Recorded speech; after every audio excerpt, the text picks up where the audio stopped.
Caliban Vitagen is the best nutritional supplement for you.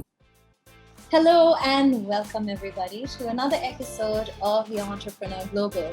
As you know, the Entrepreneur Global features global entrepreneurs who are inspiring and innovative. We've been taking a look at the fashion industry, and today we have with us a very special lady. We have Miss Alanka Nanayakkara-Senanayake, the director of Renelle, one of the high-end and one of the most luxurious jewelry brands in Sri Lanka. Renelle was set up in the year 2000 to manufacture high-end jewelry with precious stones, and keeping the long-established tradition of fine craftsmanship in mind, Renelle brings together highly skilled artisans and designers while working together with an in-house lapidary to produce jewelry pieces which are exceptional, elegant, and one of a kind. Here we go.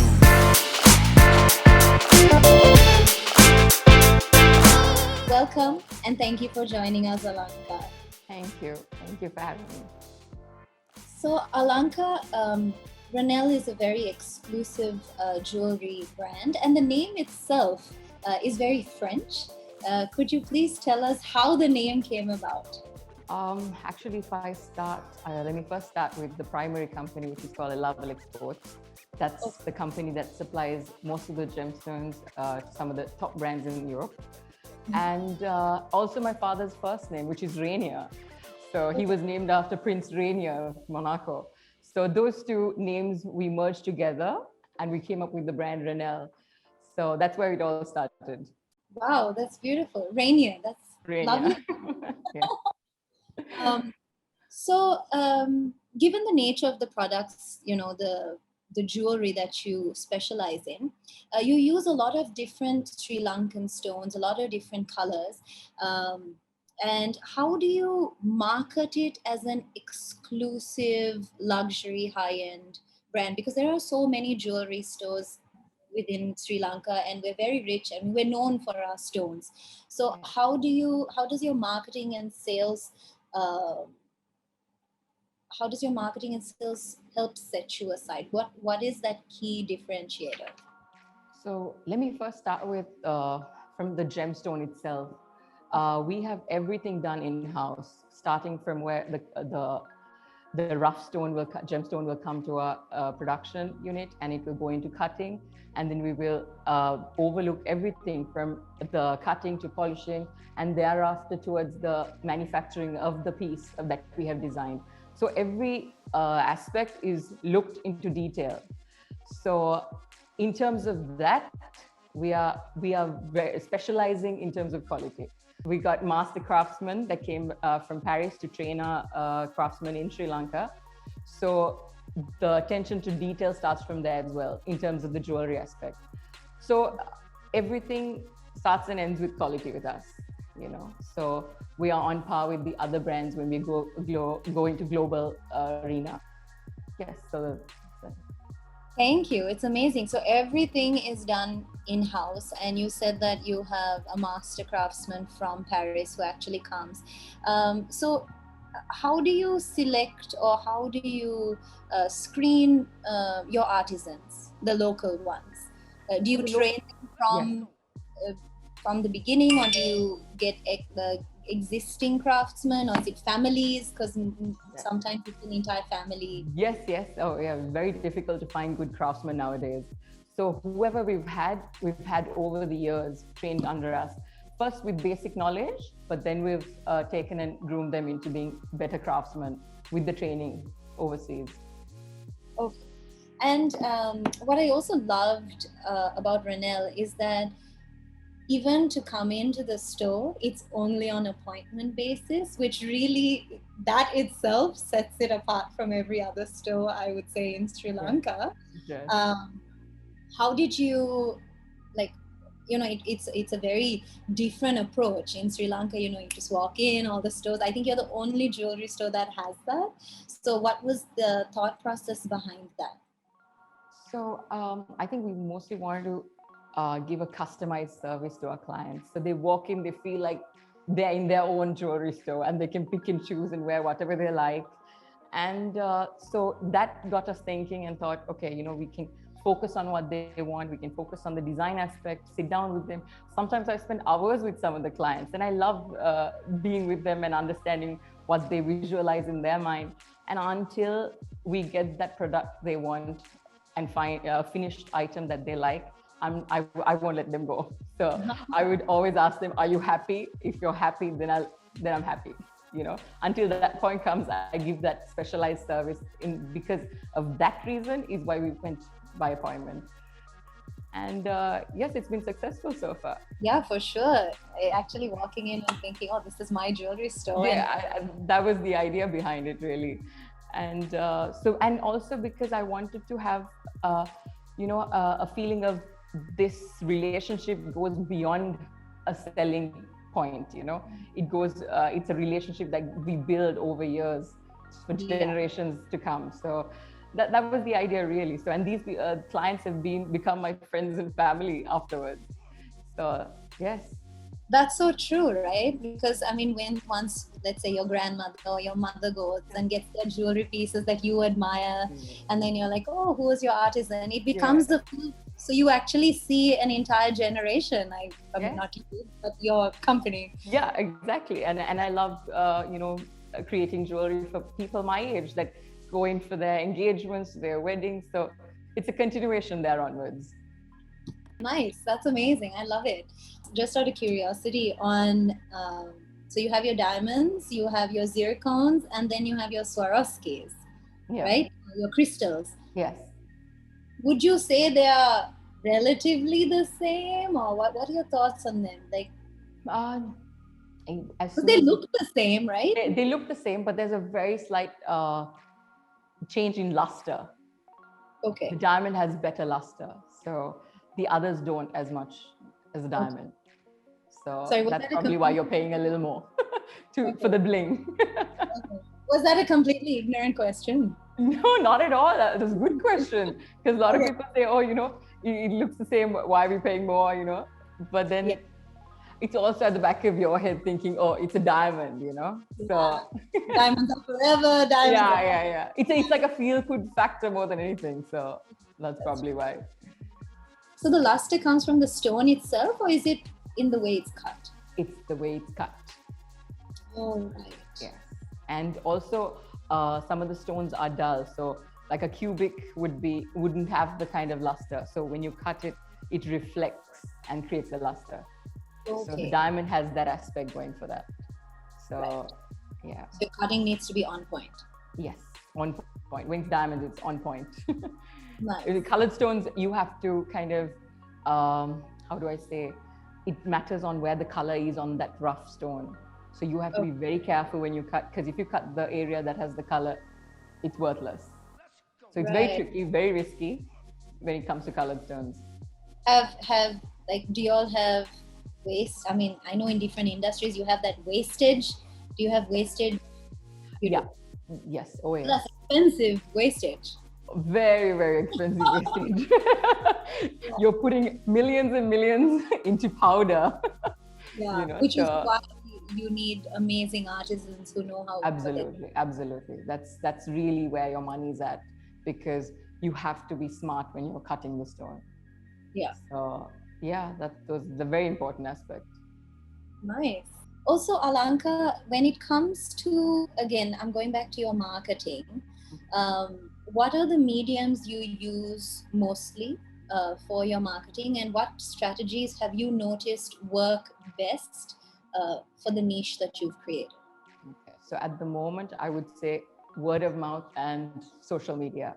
It has worked well for us so far.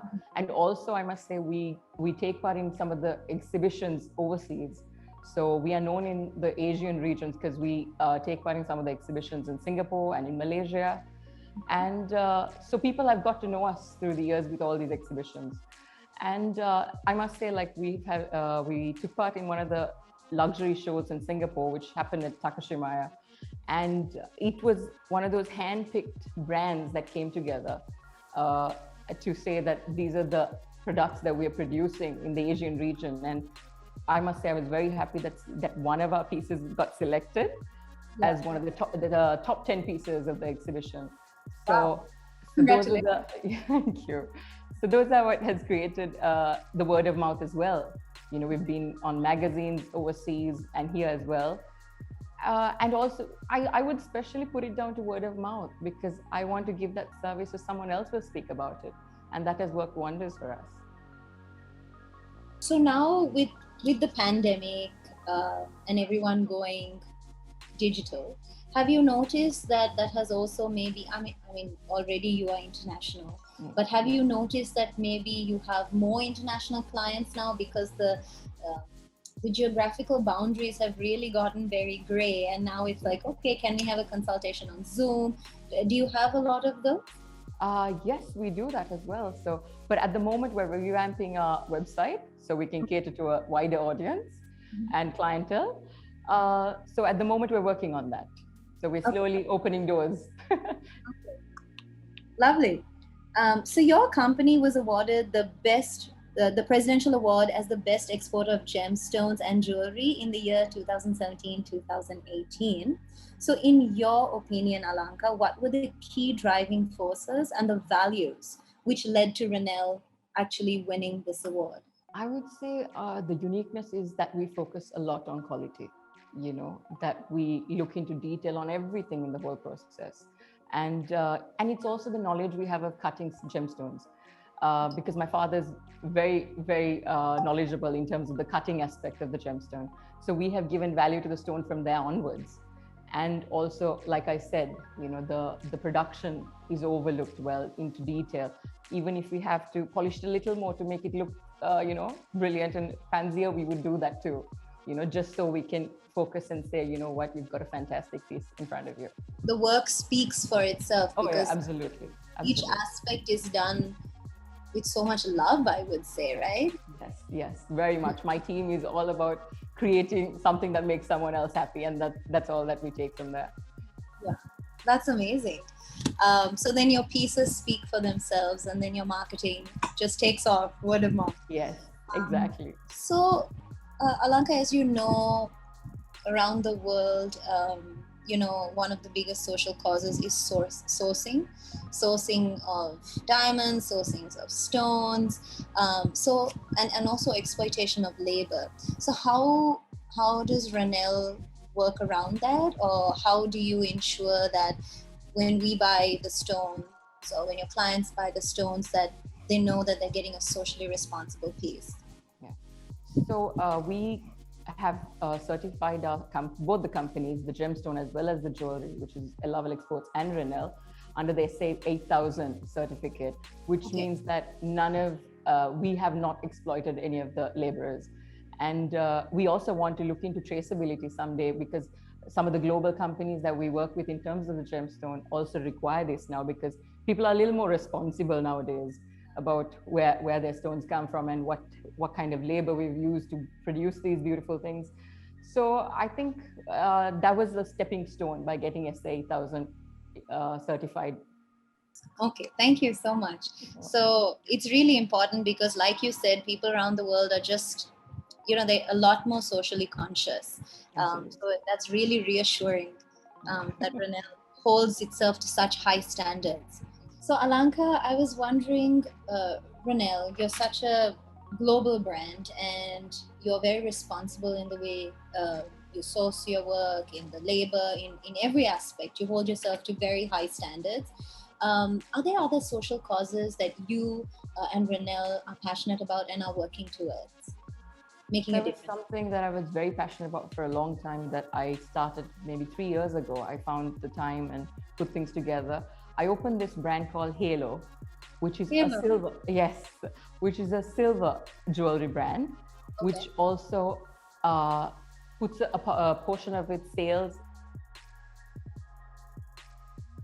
or profits Ratnapura, because that concept came because I felt like they have given the life we have, and this is our way of giving back. So because that's where it all starts. So Halo was a continuation of the help they have given us and us giving back. Oh, that's lovely. What are the main problems you would say that gem miners face in Ratnapura specifically? In terms of, how do I say it, the mining conditions and the environment that we work in, is a very risky job, right? Okay. So they have to sometimes. Risky because they're mining. They're mining underground. All those conditions are there, so they're risking their life. But a lot of them are very poor. They're not earning the kind of money they should, I feel. Because everyone along the channel that comes to us is adding value, but the one miner gets very, very little out of it. So they don't have the kind of living conditions that I would be really happy with.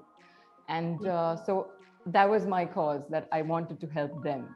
They were the ones that brought us here, very, very simply put, Yeah. And this was the way of giving back. So it has started in a small way, Stephanie, I must say. I mean, we couldn't do great big things right now, but I'm moving there.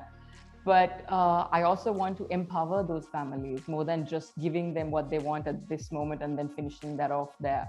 I want to empower them so, the families can go beyond that. And that we're looking into right now and focusing on that as well.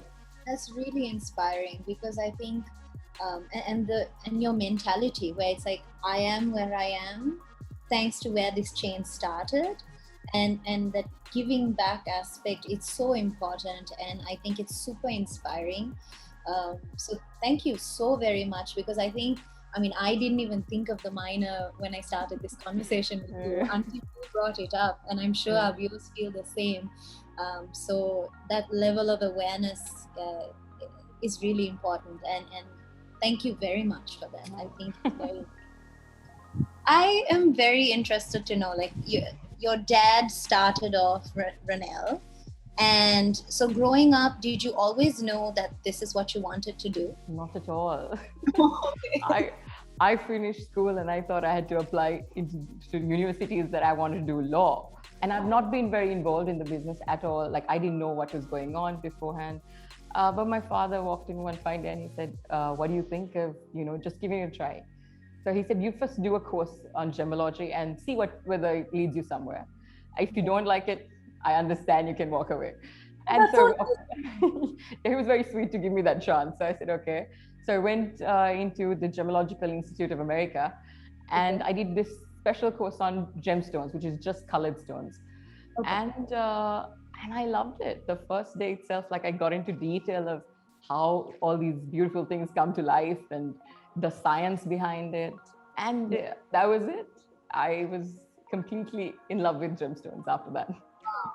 That's amazing. And you also took a designing course, right? Yes, the design course I did in Paris, which is 3 years ago, actually. Okay. And learned a lot about the craft, how much work goes into creating these pieces. Actually, I must tell you, after that course, I have a huge sense of respect to my team who's in the workshop, because I had broken nails and cuts after doing everything, from scratch. I'm not familiar with the process. So how do you get cut? So there's a Caesar-like thing that you have to keep cutting through to create the design, like the cut work on the metal, all those things are there. So those are what's tricky though.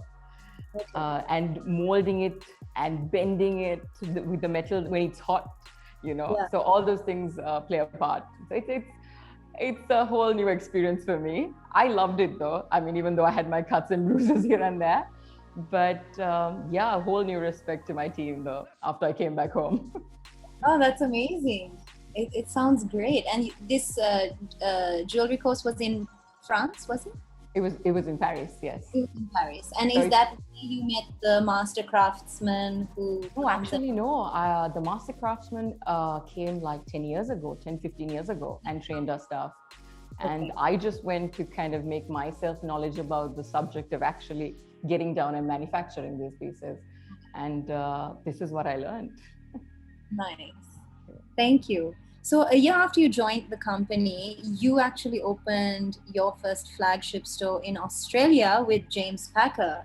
How was that experience? How did you feel? I mean, a year from starting to opening a flagship store in Australia, I'm sure that a lot of work went into that. What was that experience like, and what were your key learnings from that? Oh, I'll correct you there, Stephanie. So we opened the flagship store here with James Packer. So Oh, James right. Packer came over here and opened the store for us. So Oh, okay. the store that we like have all our clients by appointment was Okay. opened by him, and he came and opened in 2013, really, or yes, and opened up, and he was very nice enough to come because he was already in Sri Lanka for some other thing, and he said, I want to be a part of this because he was known to one of our close friends, and yes, and it was wonderful to have him at the store, and he appreciated a lot that we've done as well. So, Of course, yeah. and it's a very unique concept, to getting the client in and just making it so client-centric, I would say, so personable. Yeah. What were the key learnings that you took out from actually going to open your flagship store? I'm sure there were some obstacles you faced, and I know those who are watching today, I'm sure many of them are, hopeful to open their own jewelry stores one day. What's the advice you can give them, and maybe some of your learnings that you can share with them? Well, a few things I'd say is you've got to think of your market that you're aiming at and what kind of special thing you're going to bring to the market, something unique that comes along. So we are focusing on the combinations of color as well as the quality. So if you know exactly who your clientele is and what you're going to, which market you're falling into, then I think that would kind of narrow down exactly where you're aiming at. A lot of people think that they could just open up and aim to a wider audience, but it's very tricky unless you have something specialized in mind. And also, Stephanie, I must say, like, one thing I think I've told my staff as well, whoever walks in those doors everyone is special. They should be well respected and they should be treated like every other person. So I've had a wonderful experience because I live by that. Because every exhibition I've exhibited at, I've had people from different walks of life that have walked in and made purchases, and things I was shocked at sometimes the people that I've walked in. So yeah, that's something I would say is important. I think that's amazing, respecting and honoring your client. And so know your market, have something specialized, and make your client feel like they're king. And exactly, simple as that. Great advice. Thank you. Yeah. So, Alanka, now I want to ask you if you can just look back on your journey thus far and maybe remember one of the most challenging moments you had and how you were able to deal with it and overcome it in terms of your company. In terms of the company, I think going from local to global, I would say that was tricky because you had to understand all the different markets because every client is very different from the region they're from. So for an example, if I said Sri Lankans want more of a budget or it's something very classic. But when you go to a place like Singapore, they know exactly what they're buying. They're knowledgeable on what stone they're coming to purchase. So it's a different aspect of things, So I think that was challenging for me, like to kind of adapt to every region. But I think we're slowly getting there, but I'm still understanding markets when I'm moving. So yes, that's what it is. Well, what would you say are your main markets? Which countries? I would say every country in Asia. At this moment, every country in Asia I'm aiming at. So that's amazing. That's really wow. Congratulations. Thank you. I mean, I'm sure you've been doing it for so long, but as a Sri Lankan, it makes me very proud. Thank you. Nice. Thank you so much for sharing all of that. Do you have any other closing remarks before we go on to a little more of a fun section, which is all about you, getting to know your world a little better? Okay. Do you have any closing remarks for our viewers? Maybe some advice for aspiring jewelers or aspiring artisans?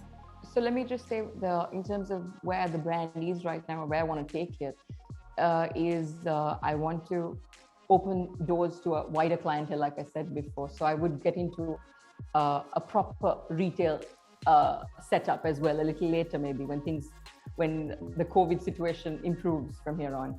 And also go into a very, like I told you, get into a wider audience through technology. So to get a website open, which is more engaging than just showing the pieces on display, and to make it, like I said, engaging with the customer on every scale.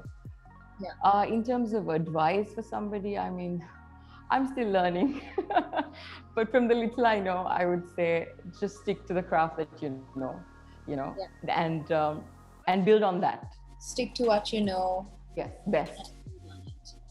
And also educate yourself with knowledge, I would say. And I think you're a testament to that, because Absolutely. you could have easily just gone in and managed, but you actually put yourself through the process of learning it from A to Z, and that speaks volumes. So you come from a very knowledgeable environment. So I think.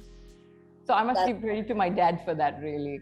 My father had, as soon as I walked into the company, he said, "You are not sitting down in the managerial level and thinking everything is fantastic. You have." So he put me in the lapidary, what you call when you cut stones. That's the section that cuts the stones. He said, "Go there and learn how to cut a stone from scratch, and then I'll tell you all about it a little later." Wow. So that's probably, I should give him credit for that. That's beautiful. And that's amazing. Thank you very, very much. Wow. So now we want to know and have a glimpse into Alanka's world. So first of all, what is a health hack that you live by? Health hack. Lots of water, which I don't do, but my husband keeps saying I should. Okay. Lots of water. How many liters do you drink? 1 at the moment, but I'm supposed to improve up to 3 liters, according to my husband, right? I'm taking my husband with water bottles too. So we're there. Yeah. What are your 3 most favorite apps? So Instagram, definitely. TikTok at the moment, I'm learning a lot of cooking skills off that. Have you done any TikTok? Yes. No, I haven't posted. I just keep looking at other people's TikTok and learning these new skills, how to cook and do things quickly. Because with a baby, you need quick fixes when you get home. And what else? I think I love Canva. You can do so many things on Canva. I've heard about it. I haven't downloaded it myself yet. I think it's very handy if you want to do like advertising or invitations for any situation or event, So, yes, Canva. Download it, guys, if you haven't already. And I think your better half is somewhere around you right now. I had to have him around. Yeah, it's, that energy, right? That positive. Yeah, absolutely. I know he's judging from some corner, but I'm like, please don't. You're a very busy woman. You wear many hats. How do you balance that? How do you balance your work, your child, and your husband? First few months of having the baby, it was very difficult. But then I looked out at all the other women and I thought, they're all doing it. And why can't I? So, and I somehow made it a point to kind of have a schedule and spend more time with my husband in the evenings, spend time with the baby in the mornings when my husband's fast asleep, and then be at work. But I'm always in touch with what's going on with my baby's routine. So yeah, work-wise, I always have to keep a straight mind when I'm at work because there's a lot going on. And, because you are running a business and there are a lot of people you're responsible for. But it's a constant battle of trying to balance it. So no mother has come and said it's fantastic. Do you have any hacks or tips that you can give, maybe 1 or 2? Yes. I think best is routine. I think routine just makes life a little easier. It's tough to stick to it for a long time, but at least to get through the tough ages with the baby, I think routine is everything. Yeah, like you said, the scheduling. So exactly. You can wear your different hats very systematically. Systematically, yeah, that's the word. That's very good advice. Thank you. Who is the most exquisite and inspiring jewelry designer in your worldwide? Worldwide? Oh, I'm happy you asked. I have I must tell you, there's two. I love the sense of color combination that my dad puts together as well. But in terms of a wider audience, I love the creative director at Bulgari. Her name is Lucia Silvestri, and I don't think I've come across anyone that does color the way she does it. She blends very, very different colors together, which you'd never even imagine. And yes, and I've been very lucky to meet her. I've met her 3-4 times, and I've always been in absolute awe when I meet her. Nice. And you said there was a second. So I think my father, I must give it to him. He's pretty good with this also now after 40 years being in the business.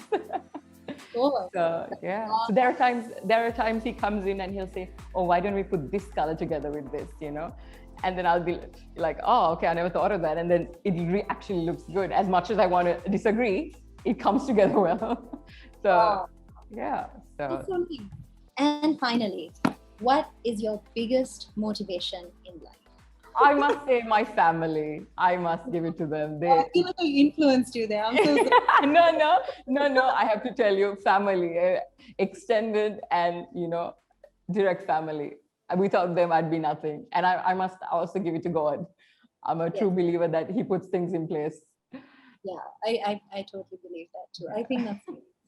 Alanka, it was such a pleasure talking to you. Thank you for being so open and sharing your journey and giving all your advice to all our viewers. It was really, really inspiring. I cannot wait to actually come into Renelle. Oh, please do. Yes, I'm going to book You're most welcome anytime. I'm going to book an appointment with you. So all of you watching, I'm sure you loved this episode with Alanka Nanayakkara-Senanayake from Renelle, the director of Renelle. Those of you who are watching internationally, you have to come to Sri Lanka and visit Renelle. Thank you very much for being with us, and we shall see you at our next episode. Thank you.